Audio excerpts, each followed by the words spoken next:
brothers and sisters, and friends, and I see some enemies.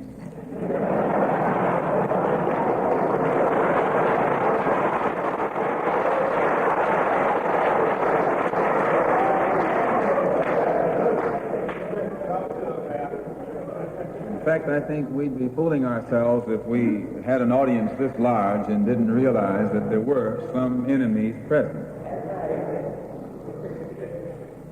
This afternoon, we want to talk about the ballot or the bullet. The ballot or the bullet explains itself.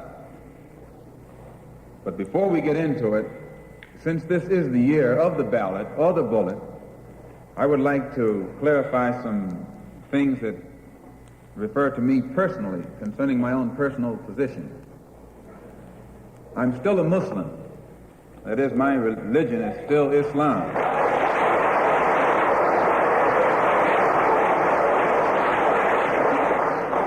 My religion is still Islam. I still credit Mr. Muhammad for what I know and what I am. He's the one who opened my eyes. And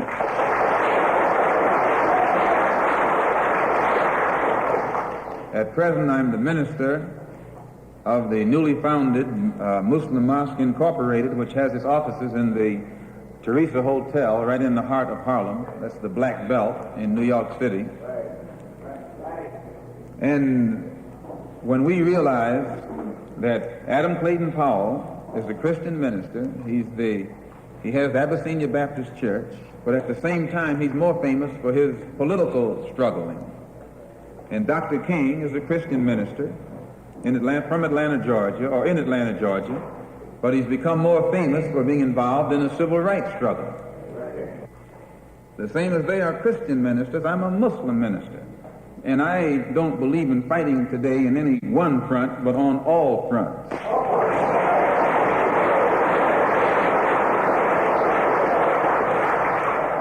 In fact, I'm a black nationalist freedom fighter.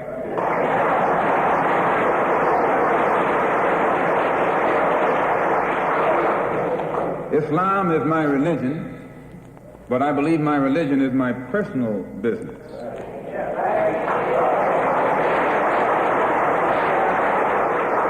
It governs my personal life, my personal morals, and my religious philosophy is personal between me and the God in whom I believe, just as the religious philosophy of these others is between them and the God in whom they believe. And this is best this way. Were we to come out here discussing religion, we'd have too many differences from the outstart, and we could never get together. So today, though Islam is my religious philosophy, my political, economic, and social philosophy is black nationalism. You and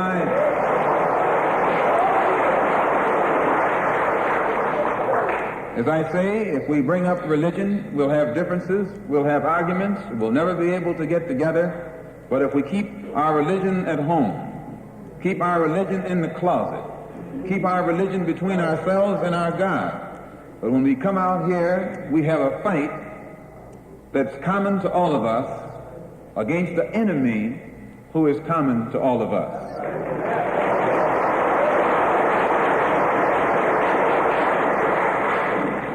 The political philosophy of black nationalism only means that the black man should control the politics and the politicians in his own community. The time when white people can come in our community and get us to vote for them so that they can be our political leaders and tell us what to do and what not to do is long gone. Those things are over.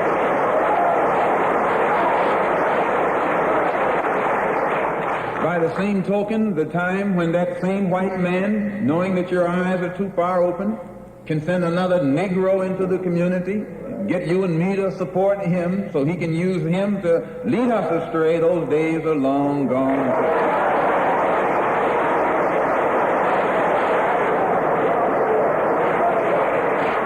The political philosophy of black nationalism only means that if you and I are going to live in a black community, and that's where we're going to live, because as soon as you move into one of their, as soon as you move out of the black community into their community, It's mixed for a period of time, but they're gone, and you're right there all by yourself again.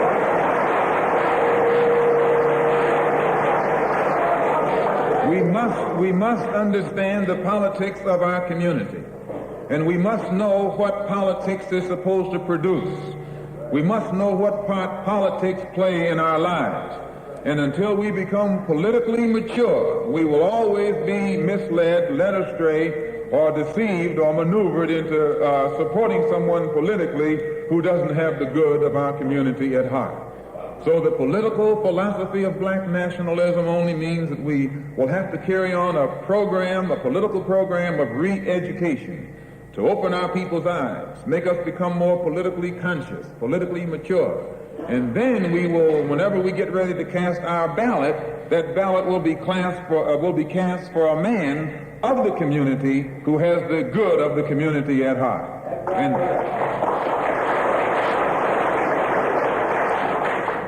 the economic philosophy of black nationalism only means that we should own and operate and control the economy of our community. You would never find, you can't open up a black store in a white community. White man won't even patronize you.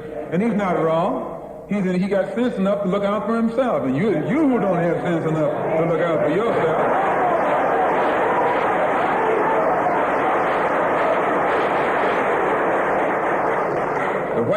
The white man is too intelligent to let someone else come and gain control of the economy of his community. But you will let anybody come in and control the economy of your community. Control the housing, control the education, control the jobs, control the businesses under the pretext that you want to integrate. No, you're out of your mind.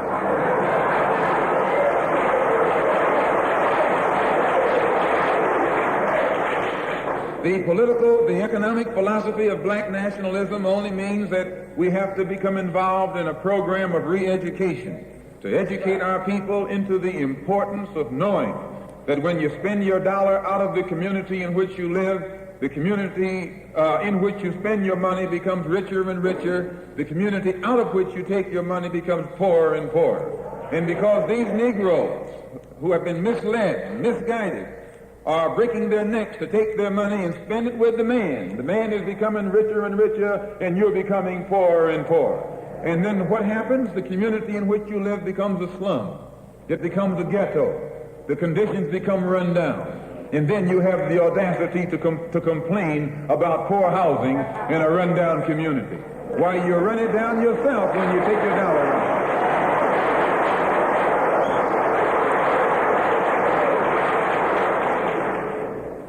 And you and I are in a double trap, because not only do we lose by taking our money someplace else and spending it, when we try and spend it in our own community, we're trapped because we haven't had sense enough to set up stores and control the businesses of our community. The man who's controlling the stores in our community is a man who doesn't look like we do. He's a man who doesn't even live in the community. So you and I, even when we try and spend our money in the block where we live or the area where we live, we're spending it with a man who, when the sun goes down, takes that basket full of money in another part of the town.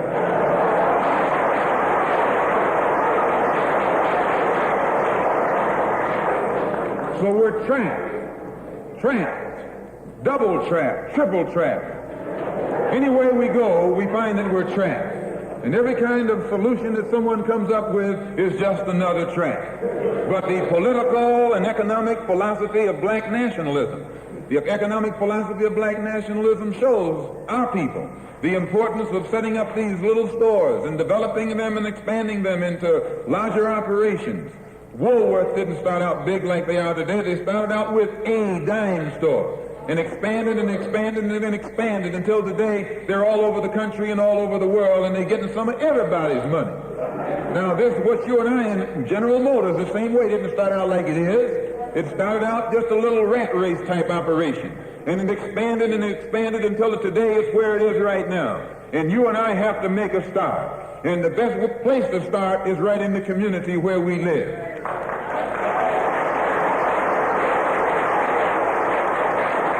So our people not only have to be re-educated to the importance of supporting black business, but the black man himself has to be made aware of the importance of going into business. And once you and I go into business, we own and operate at least the businesses in our community. What we will be doing is developing a situation wherein we will actually be able to create employment for the people in the community. And once you can create some employment in the community where you live, it will eliminate the necessity of you and me having to act ignorantly and disgracefully, boycotting and picketing some cracker someplace else, trying to beg him for a job.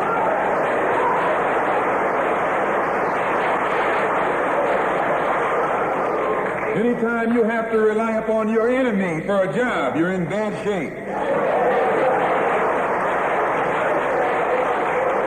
And he is your enemy. Anytime, you wouldn't be in this country if some enemy hadn't kidnapped you and brought you here.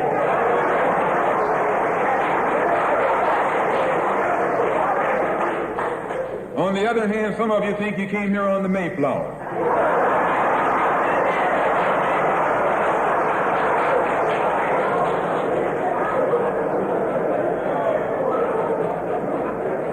So as you can see, brothers and sisters, today, this afternoon, it's not our intention to discuss religion. We're going to forget religion. If we bring up religion, we'll be in an argument. And the best way to keep away from arguments and differences, as I said earlier, put your religion at home, in the closet. Keep it between you and your God. Because if it hasn't done anything more for you than it has, you need to forget it anyway.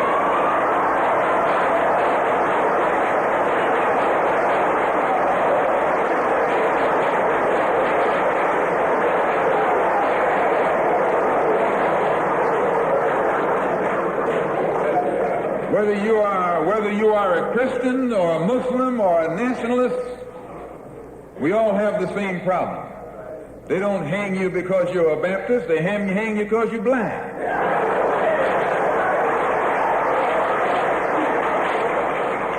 They don't attack me because I'm a Muslim, they attack me because I'm black. They attack all of us for the same reason. All of us catch hell from the same enemy. We're all in the same bag, in the same boat. We suffer political oppression, economic exploitation, and social degradation. All of them from the same enemy. The government has failed us. You can't deny that. Anytime you live in the 20th century and you walking around here singing, "We shall overcome," the government has failed us.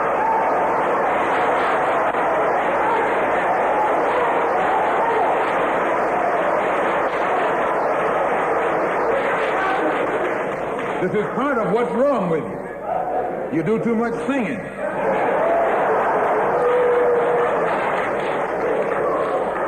Today it's time to stop singing and start swinging.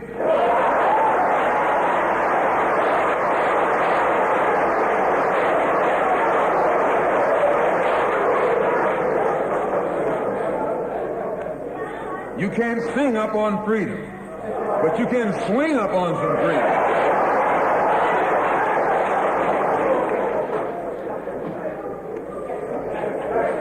Cassius Clay can sing, but singing didn't help him to become the heavyweight champion of the world. Swinging helped him to become the heavyweight champion. So this government has failed us. The government itself has failed us. And the white liberals who have been posing as our friends have failed us. And once we see that all these other sources to which we've turned have failed, we stop turning to them and turn to ourselves. We need a self-help program, a do-it-yourself philosophy, a do-it-right-now philosophy. It's already too late philosophy. This is what you and I need to get with. And the only way we're going to solve our problem is with a self-help program. Before we can get a self-help program started, we have to have a self-help philosophy. Black nationalism is a self-help philosophy. What's so good about it, you can stay right in the church where you are and still take black nationalism as your philosophy. You can stay in any kind of civic organization that you belong to and still take black nationalism as your philosophy. You can be an atheist and still take black nationalism as your philosophy. This is a philosophy that eliminates the necessity for division and argument. Because if you're black, you should be thinking black. And if you're black and you're not thinking black at this late date, well, I'm sorry for you. Once you change your philosophy, you change your thought pattern. Once you change your thought pattern, you change your attitude. Once you change your attitude, it changes your behavior pattern. And then you go on into some action. As long as you got a sit-down philosophy, you'll have a sit-down thought pattern. And as long as you think that old sit-down thought, you'll be in some kind of sit-down action. They'll have you sitting in everywhere. It's not so good to refer to what you're going to do as a sit-in. That right there castrates you. Right there it brings you down. What goes with it? Think of the image of someone sitting. An old woman can sit. An old man can sit. A chump can sit. A coward can sit. Anything can sit. Well, you and I have been sitting long enough, and it's time today for us to start doing some standing and some fighting to back that up.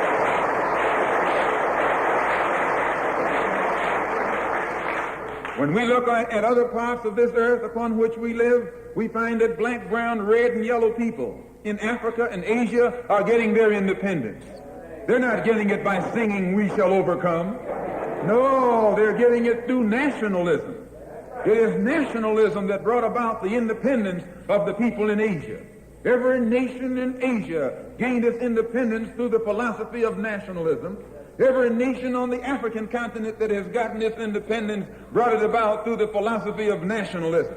And it will take black nationalism that to bring about the freedom of 22 million Afro-Americans here in this country where we have suffered colonialism for the past 400 years.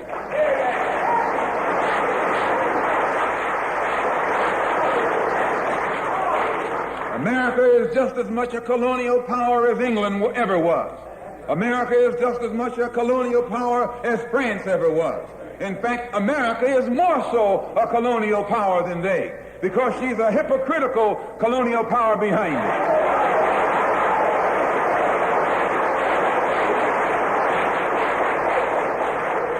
What do you call second-class citizenship?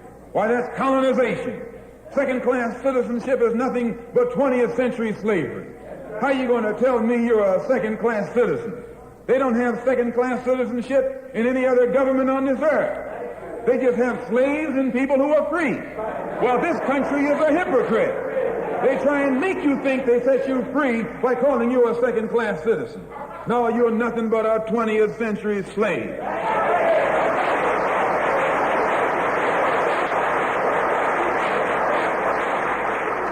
Just as it took nationalism to remove colonialism from Asia and Africa, it'll take black nationalism today to remove colonialism from the backs and the minds of 22 million Afro-Americans here in this country. Looks like it might be the year of the ballot or the bullet.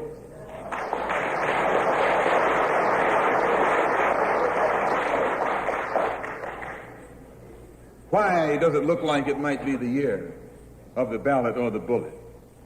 Because Negroes have listened to the trickery and the lies and the false promises of the white man now for too long. And they're fed up. They've become disenchanted. They've become disillusioned. They've become dissatisfied.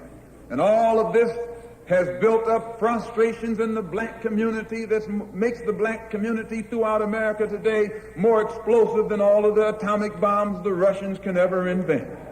Whenever you got a racial powder keg sitting in your lap, you're in more trouble than if you had an atomic powder keg sitting in your lap. When a racial powder keg goes off, it doesn't care who it knocks out the way. Understand this, it's dangerous. Because what can the white man use now to fool us? After he put down that march on Washington, and you see all through that now, he tricked you, had you marching down to Washington. Yes, had you marching back and forth between the feet of a dead man named Lincoln and another dead man named George Washington, singing "We Shall Overcome."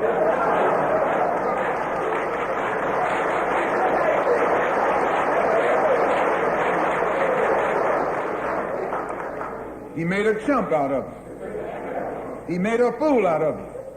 He made you think you were going somewhere, and you end up going nowhere but between Lincoln and Washington. So today our people are disillusioned. They've become disenchanted. They've become dissatisfied. And in their frustrations, they want action. You'll see this young black man, this new generation, asking for the ballot or the bullet. That old Uncle Tom action is outdated. The young generation don't want to hear anything about the odds are against us. What do we care about odds?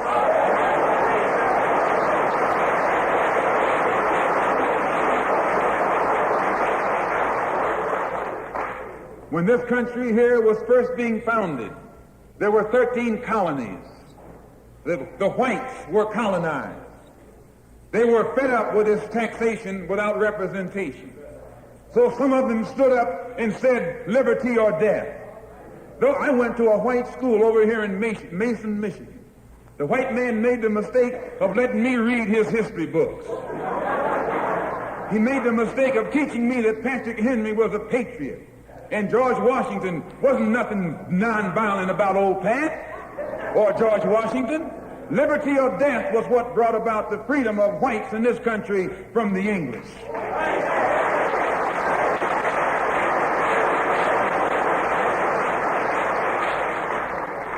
They didn't care about the odds. Why, they faced the wrath of the entire British Empire. And in those days, they used to say that the British Empire was so vast and so powerful when the sun would never set on it. This is how big it was. Yet these 13 little scrawny states, tired of taxation without representation, tired of being exploited and oppressed and degraded, told that big British Empire, liberty or death. And here you have 22 million Afro-Americans, black people today, catching more hell than Patrick Henry ever saw.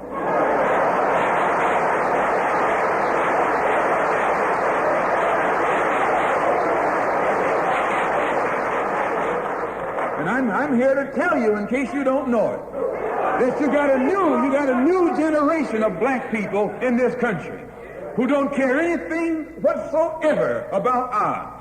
They don't want to hear you old Uncle Tom handkerchief heads talking about the odds.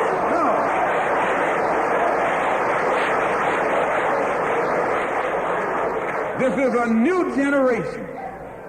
If they're going to draft these young black men and send them over to Korea or South Vietnam to face 800 million Chinese,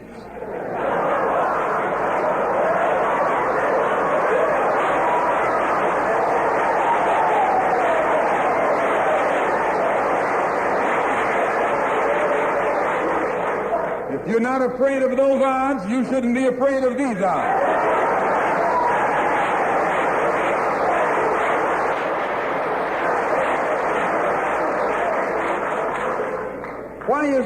Why does this loom to be such an explosive political year? Because this is the year of politics. This is the year when all of the white politicians are going to come into the Negro community. You never see them until election time. You can't find them until election time. They're going to come in with false promises. And as they make these false promises, they're going to feed our frustrations. And this will only serve to make matters worse. I'm no politician. I'm not even a student of politics. I'm not a Republican, nor a Democrat, nor an American, and got sense enough to know it.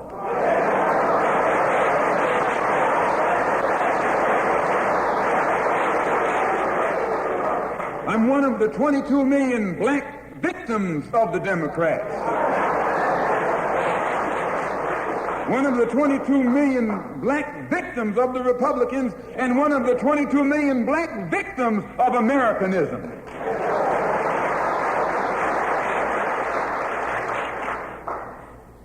And when I speak, I don't speak as a Democrat or a Republican, nor an American. I speak as a victim of America's so-called democracy. You and I have never seen democracy. All we've seen is hypocrisy.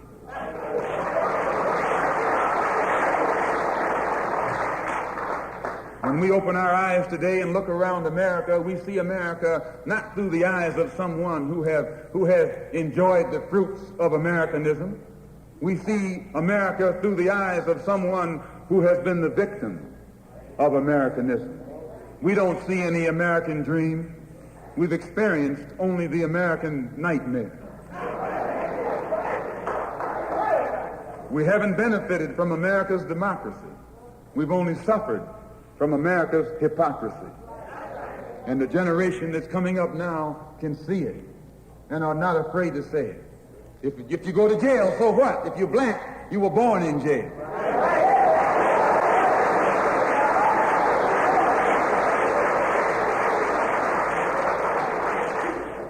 If you black, you were born in jail. In the North as well as the South. Stop talking about the South. Long as you south of the Canadian border, you're South.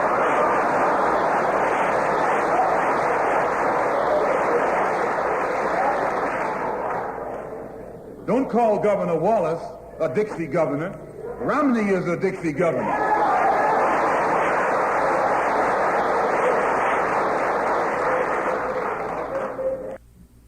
$22 million black victims of Americanism are waking up, and they're gaining a new political consciousness, becoming politically mature. And as they develop this political maturity, they're able to see the recent trends in these political elections. They see that the whites are so evenly divided that every time they vote, the race is so close, they have to go back and count the votes all over again. And which means that any block, any minority that has a block of votes that stick together is in a strategic position. Either way you go, that's who gets it. You're in a position to determine who'll go to the White House and who'll stay in the doghouse. You're the one who has that power. You can keep Johnson in Washington, D.C., or you can send him back to his Texas cotton patch.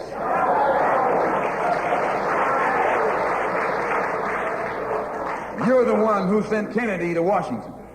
You're the one who put the present Democratic administration in Washington, D.C. The whites were evenly divided. It was the fact that you threw 80% of your votes behind the Democrats that put the Democrats in the White House. When you see this, you can see that the Negro vote is the key factor. And despite the fact that you are in a position to be the determining factor, what do you get out of it? The Democrats have been in Washington, D.C. only because of the Negro vote. They've been down there 4 years. And all other legislation they wanted to bring up, they brought it up and gotten it out of the way, and now they bring up you. And now they bring up you. You put them first and they put you last. Because you're a chump.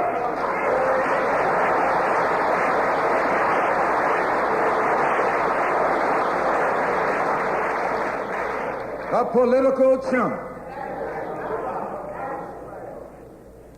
In Washington, D.C., in the House of Representatives, there are 257 who are Democrats. Only 177 are Republicans. In the Senate, there are 67 Democrats.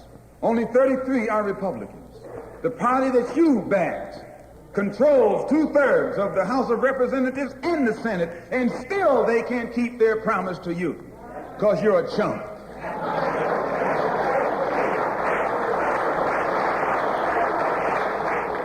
Anytime you throw your weight behind a political party that controls 2/3 of the government, and that party can't keep the promise that it made to you during election time, and you're dumb enough to walk around continuing to identify yourself with that party, you're not only a chump, but you're a traitor to your race.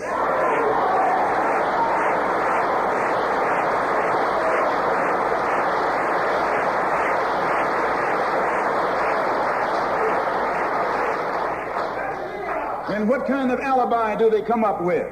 They try and pass the buck to the Dixiecrats. Now, back during the days when you were blind, deaf, and dumb, ignorant, politically immature, naturally you went along with that. But today, as your eyes come open and you develop political maturity, you're able to see and think for yourself. And you can see that a Dixiecrat is nothing but a Democrat in disguise. You look at the structure of the government that controls this country. It's controlled by 16 senatorial committees and 20 congressional committees. Of the 16 senatorial committees that run the government, 10 of them are in the hands of Southern segregationists. Of the 20 congressional committees that run the government, 12 of them are in the hands of Southern segregationists. And they're going to tell you and me that the South lost the war.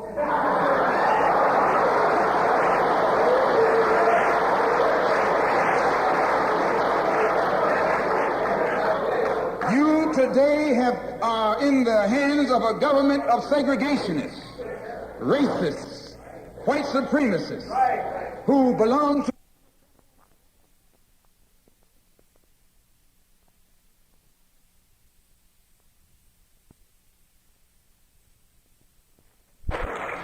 You look at the structure of the government that controls this country. It's controlled by 16 senatorial committees and 20 congressional committees. Of the 16 senatorial committees that run the government, 10 of them are in the hands of Southern segregationists. Of the 20 congressional committees that run the government, 12 of them are in the hands of Southern segregationists. And they're going to tell you and me that the South lost the war.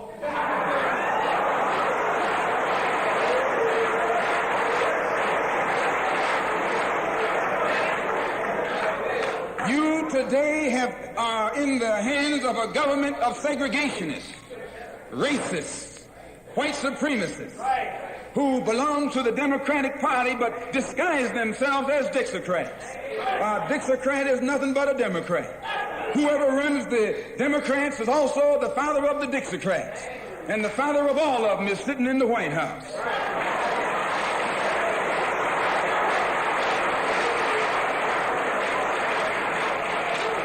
I say, and I say it again, you got a president who's nothing but a Southern segregationist.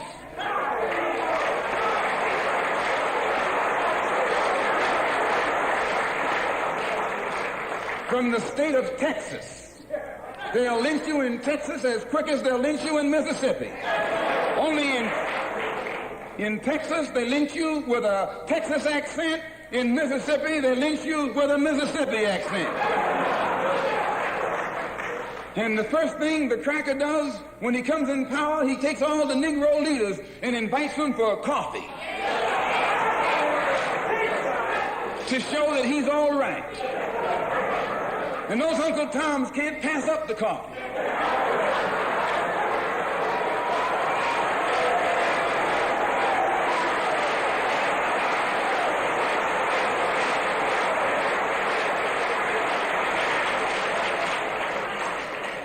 They come away from the coffee table telling you and me that this man is all right because he's from the South. And since he's from the South, he can deal with the South. And well, look at the logic that they're using. What about Eastland? He's from the South. Make him the president. If Johnson is a good man because he's from Texas, and being from Texas will enable him to deal with the South, Eastland can deal with the South better than Johnson.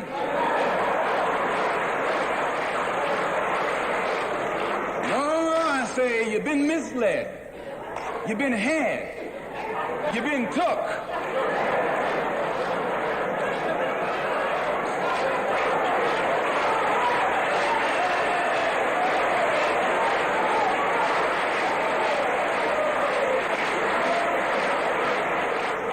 I was in Washington a couple of weeks ago while the senators were filibustering.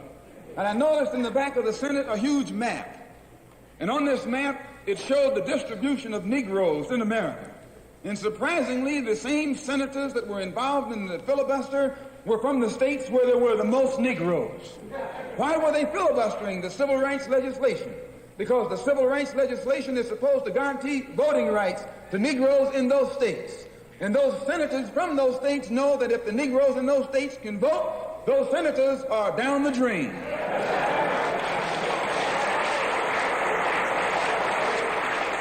The representatives of those states go down the drain. And in the Constitution of this country, it has a stipulation wherein whenever the rights, the voting rights of people in a certain district are violated, then the representative who's from that particular district, according to the Constitution, is supposed to be expelled from the Congress. Now, if this particular aspect of the Constitution was enforced, why, you wouldn't have a cracker in Washington, D.C.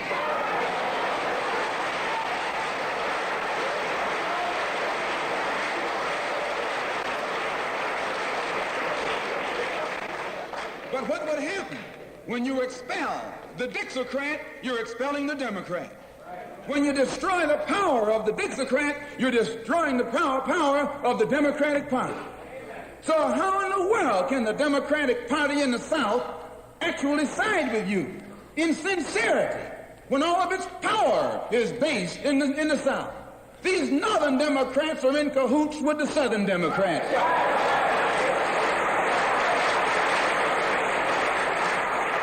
They're playing a giant con game, a political con game. You know how it goes. One of them comes to you and make believe he's for you. And he's in cahoots with the other one that's not for you. Why? Because neither one of them is for you. But they got to make you go with one of them or the other. So this is a con game. And this is what they've been doing with you and me all these years. First thing Johnson got off the plane, when he became president, he asked, "Where's Dickie?" You know who Dickie is? Dickie is old Southern cracker Richard Russell. Look here. Yes. Lyndon B. Johnson's best friend is the one who is ahead, who's heading the forces that are filibustering civil rights legislation. You tell me, how in the hell is he going to be Johnson's best friend?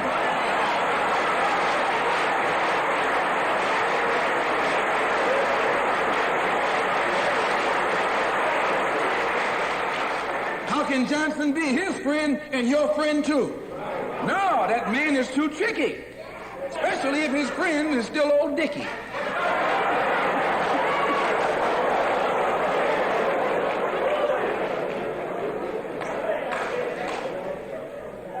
Whenever the Negroes keep the Democrats in power, they're keeping the Dixiecrats in power.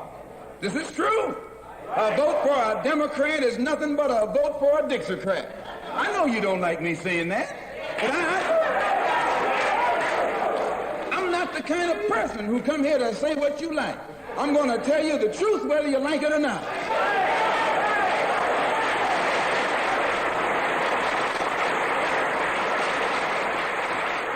Up here in the North, you have the same thing.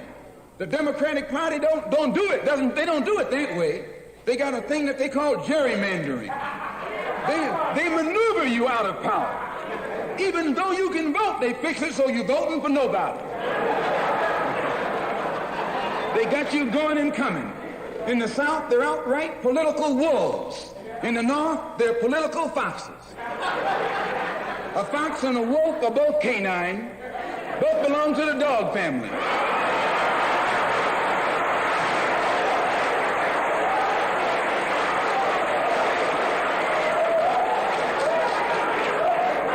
Now, you take your choice. You're going to choose a northern dog or a southern dog. Because either dog you choose, I guarantee you, you'll still be in the doghouse. This is why I say it's the ballot or the bullet. It's liberty or it's death. It's freedom for everybody or freedom for nobody.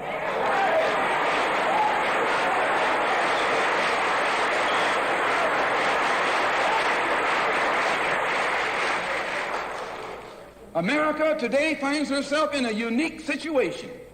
Historically, revolutions are bloody. Oh, yes, they are.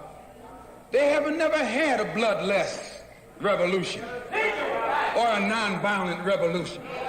That don't happen even in Hollywood.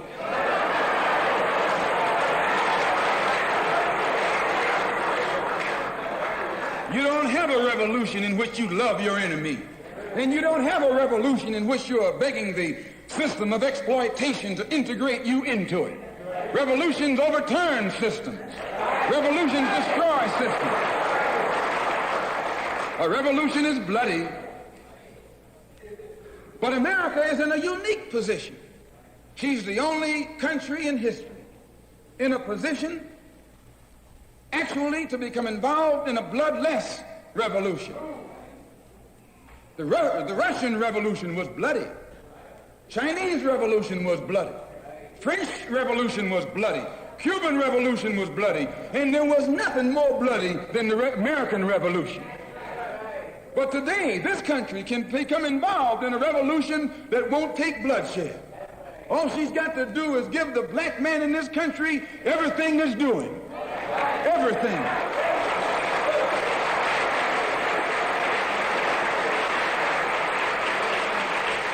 I hope that the white man can see this, because if you don't see it, you're finished. If you don't see it, you're going to become involved in some action in which you don't have a chance. We don't care anything about your atomic bomb. It's useless, because other countries have atomic bombs. When 2 or 3 different countries have atomic bombs, nobody can use it. So it means that the white man today is without a weapon. If you want some action, you got to come on down to earth. And there's more black people on earth than there are white people on earth.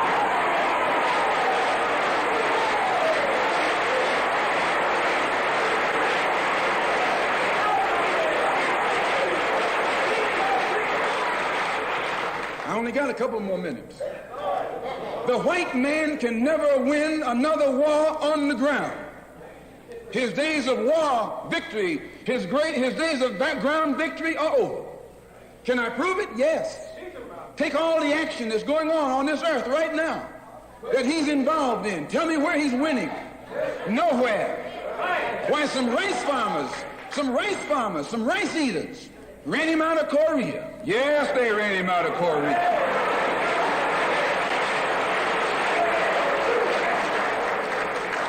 Rice eaters with nothing but gym shoes and a rifle and a bowl of rice took him and his tanks and his napalm and all that other action he's supposed to have and ran him across the Yalu. Why? Because the day that he can win on the ground is past. Up in French Indochina, those little peasants, rice growers, took on the might of the French army and ran all the Frenchmen. You remember Dien Bien Phu? No.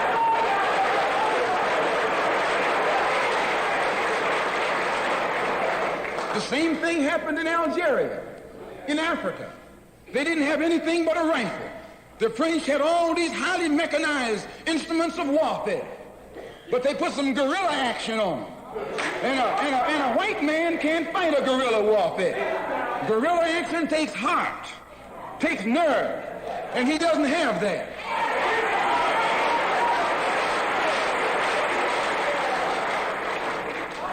He's brave when he's got tanks.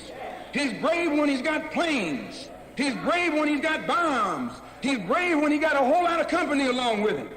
But you take that little man from Africa and Asia, turn him loose in the woods with a blade. With a blade. That's all he needs.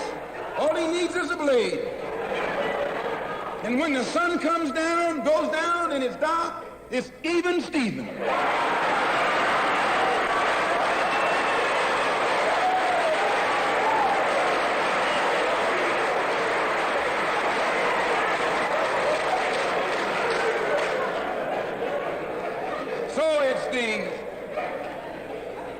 It's the ballot or the bullet. Today our people can see that we're faced with a government conspiracy. This government has failed us. The senators who are filibustering concerning your and my rights, that's the government. Don't say it's Southern senators, this is the government. This is a government filibuster. It's not a segregationist filibuster. It's a government filibuster. Any kind of activity that takes place on the floor of the Congress or the Senate, that's the government. Any kind of dilly-dallying, that's the government. Any kind of pussyfooting, that's the government. Any kind of act that's designed to delay or deprive you and me right now of getting full rights, that's the government that's responsible. And anytime you find a government involved in a conspiracy to violate the citizenship or the civil rights of a people, then you are wasting your time going to that government expecting redress. Instead, you have to take that government to the world court and accuse it of genocide and all of the other crimes that it is guilty of today.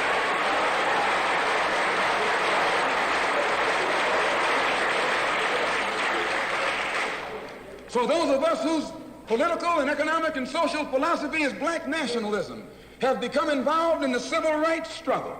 We have injected ourselves into the civil rights struggle, and we intend to expand it from the level of civil rights to the level of human rights. As long as you fight it on the level of civil rights, you're under Uncle Sam's jurisdiction.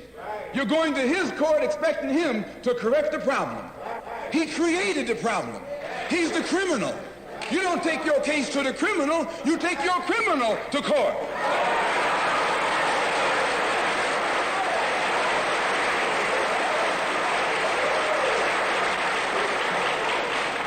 When the government of South Africa began to trample upon the human rights of the people of South Africa, they were taken to the UN.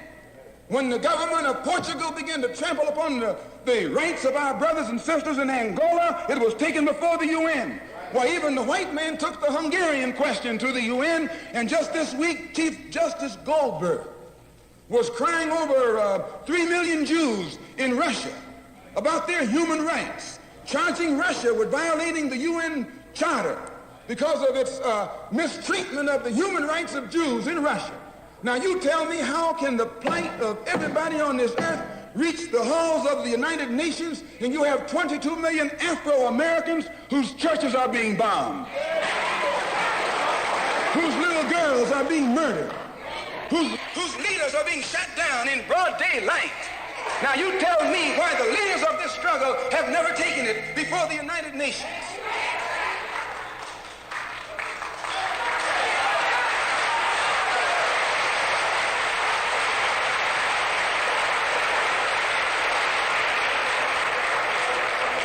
So our next move is to take the entire civil rights struggle problem into the United Nations.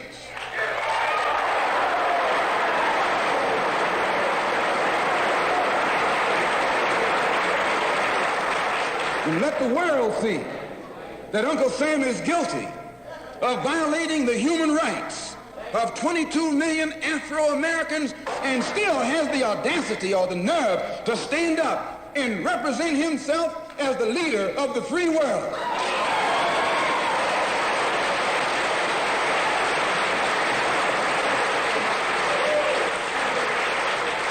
Not only is he a crook, he's a hypocrite.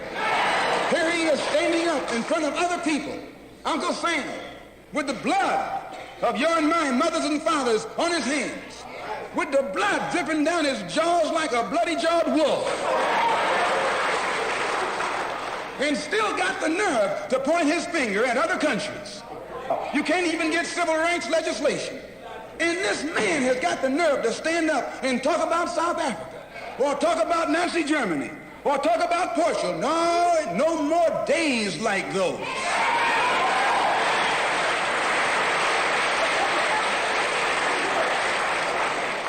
So I say in my conclusion, the only way we're going to solve it, we got to unite.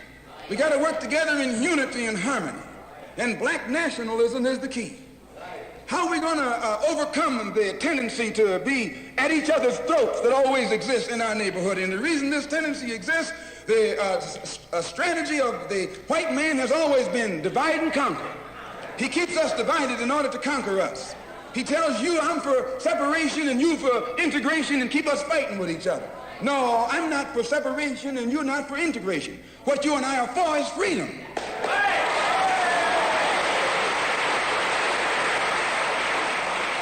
Only you think that integration will get you freedom. I think separation will get me freedom. We both got the same objective. We just got different ways of getting at it. So I studied this man, Billy Graham, who preaches white nationalism. That's what he preaches.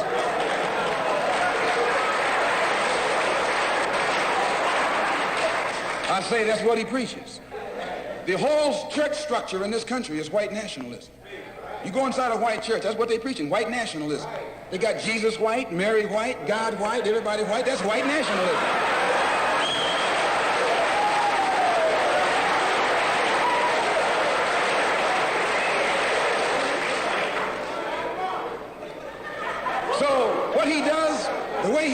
way he circumvents the jealousy and envy that he ordinarily would incur among the heads of the church. Whenever you go into an area where the church already is, you're going to run into trouble because they got that thing, what you call it, syndicated. They got a syndicate just like the racketeers have. I'm going to say what's on my mind because the preachers already proved to you that they got a syndicate.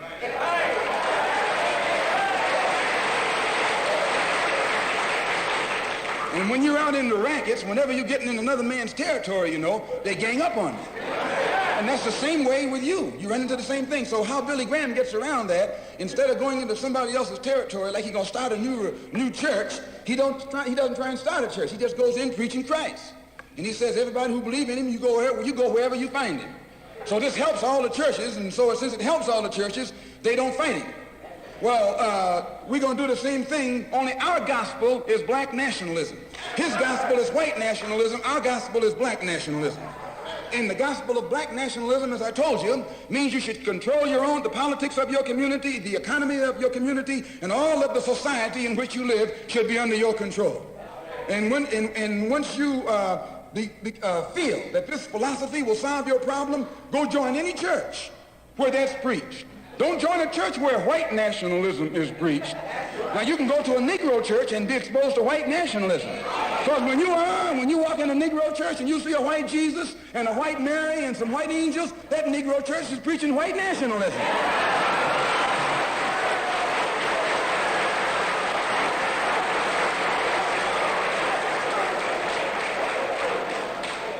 When you go to a church and you see the pastor of that church with a philosophy and a program that's designed to bring black people together and elevate black people, join that church. Join that church. If you see where the NAACP is preaching and practicing that which is designed to make black nationalism materialize, join NAACP. Join any kind of organization, civic, religious, fraternal, political, or otherwise, that's based on lifting the black man up and making him master of his own community.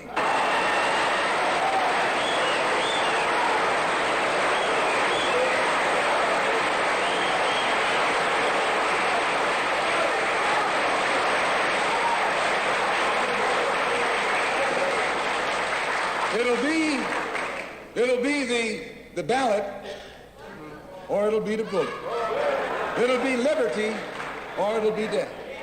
And if you're not ready to pay that price, don't use the word freedom in your vocabulary. One more thing. I was on a program in Illinois recently with Senator Paul Douglas, a so-called liberal, so-called Democrat, so-called white man. At which time he told me that our African brothers were not interested in us in Africa. He says the Africans aren't interested in the American Negro. I knew he was lying. But during the next 2 or 3 weeks, it's my intention and plan to make a tour of our African homeland. And I hope that when I come back, I'll be able to come back and let you know how our African brothers and sisters feel toward us.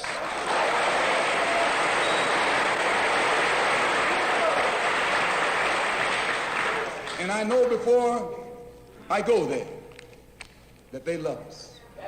We're one. We're the same. The same man who has colonized them all these years colonized you and me too, all these years.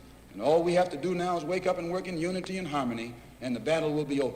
I want to thank the Freedom Now Party and the Goal. I want to thank Milton and Richard Henry for inviting me here this afternoon, and also Reverend Clegg. And I want them to know that anything that I can ever do at any time to work with anybody in any kind of program that is sincerely designed to eliminate the political, the economic, and the social evils that confront all of our people in Detroit and elsewhere, all they got to do is give me a telephone call and I'll be on the next jet right on into the city.